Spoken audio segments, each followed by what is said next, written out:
Hello everyone, welcome back, and this is Naveen from UI Brain. So in this video, let's start with the login functionality. So we already discussed about the registration in the previous video. So let's start with the login. So here, again for login, you are receiving the email and password. So let's make let's make the form validation for them. So let's say body of email dot not dot is empty. So if that is empty, dot with message I'm gonna provide is email is required. Email is required. Another one is password. So let me validate the password. This is suppose a validation. So password is required.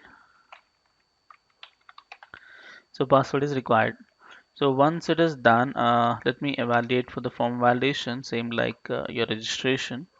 Let me grab this error handling, copy and paste here. So you get the errors of validation, and if there is any error, it throws the error like this. Okay, so let me test this out. Is that really working or not? So for I think so my server has been started. Okay, let's wait for server to start and then we'll check. Come on, yeah, started. Back here for login. When I provide a empty form data, it should throw me the error, right? If I send it, yes, it throws email required, password required because you must provide them. It's a mandatory fields. Okay, that's fine. Next, I received the email and password from the form data. So then you have to write the actual login functionality. So for login functionality, first what you check, what you have to check is first check that email is correct or not. If that correct, check password is correct or not. Then you have to create a token and send to the client. Okay, generally how the login functionality works is based on the JSON Web Token authentication. So in the token based authentication, what happens is you gonna create a token if login success, and that token will be sent to the client. So client supposed to take the token and keep it in their at the client side, store it at the client side, and for every next request the token has to send to the server. So server will verify the token. If token is success, I mean token is valid, then you can send a proper response. Okay, that's how token based system works. So let's see how to create a token and all. So first let's check email is correct or not. So check for email, and then check for password, and also let's say create a token and send. Okay, so first you need to check for the email. So I say let user of type iUser, or sometimes null also you get, is equal to await user dot find one, and where I provide the email is email. Okay, I'm just checking email exists or not. So if I find a user, then email exists. If not, email not exists. So what I do is if not user, if user not exists for the email, so you can specify the return response dot status 401 unauthorized dot json, and stating that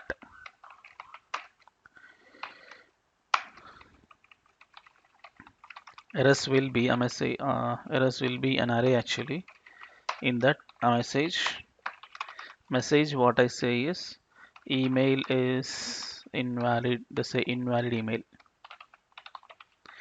If you provide some email wrong, you get this invalid email, and that's it. Next, for password.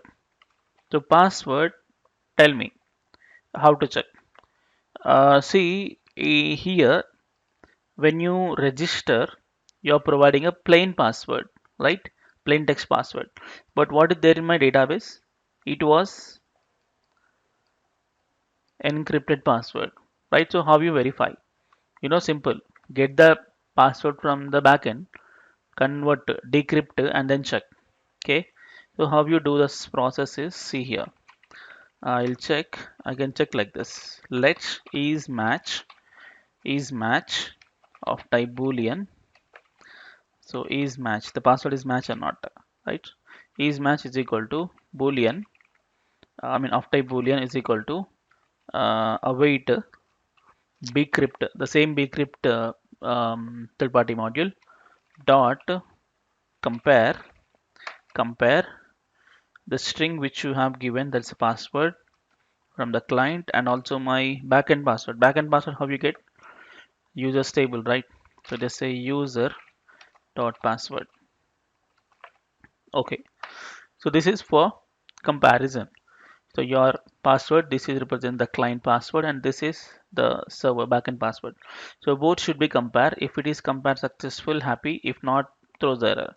So can I make like this? If is not match.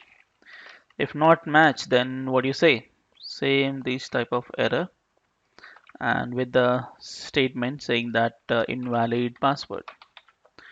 Okay, invalid password. So if, see, I didn't return statement because it will come out of the loop if there is an invalid password. If not, go for the next line. So here you're supposed to create a token. So generally how you create a token is JSON authentication system. So let's say, let's first every token contains something called payload. Let payload of just type any is equal to an object. In this, user with id is user.id, comma name, I just give the user dot name. Okay, so token is something called encrypted string, so which contains internally some data, and what is that data is payload. For example, you have a barcode for the product, right? If you scan the barcode, you get the information. Yeah, that's internal data for a barcode is this one. So internal data for the token is payload. Okay, so once you make a payload, and you need something called secret key. So because to create token, you need to have one secret key, and you don't write the secret keys and all in the program, so you have to keep them outside. So where you keep them is in the environment variables. Let's create JWT underscore secret key will be something, some secret key. The secret key only stores at server side. Okay, then how did you get the secret keys? Here. So let's secret key of type string or undefined is equal to process dot env dot jwt secret key. Okay, so if there is a secret key, then you need to create a token. How you create a token is just say jwt, the module which you have imported, dot sign. You need to provide the payload, comma, and a secret key. Okay, like this. So you get the token. Just say let token is equal to await this one. So you get the token, and once you get the token, you need to send the token to the client. How you send is response. Response dot status now successful 200 dot JSON dot JSON. You can send a message as well. You can send the message MSG. Let's say login success, comma token will be token. That's all. That's the login functionality. Okay. One second, I made a mistake. I think these things not actually required. Okay, let me rewind. So what actually happened is, see, you will get the email ID and password from the body, and then you just verify the user exists or not with the email ID. So if not, you get the invalid email ID, and if not, you get the invalid password, and then you get the payload, create the token, and send. If login success, you get the token, otherwise you get these type of errors.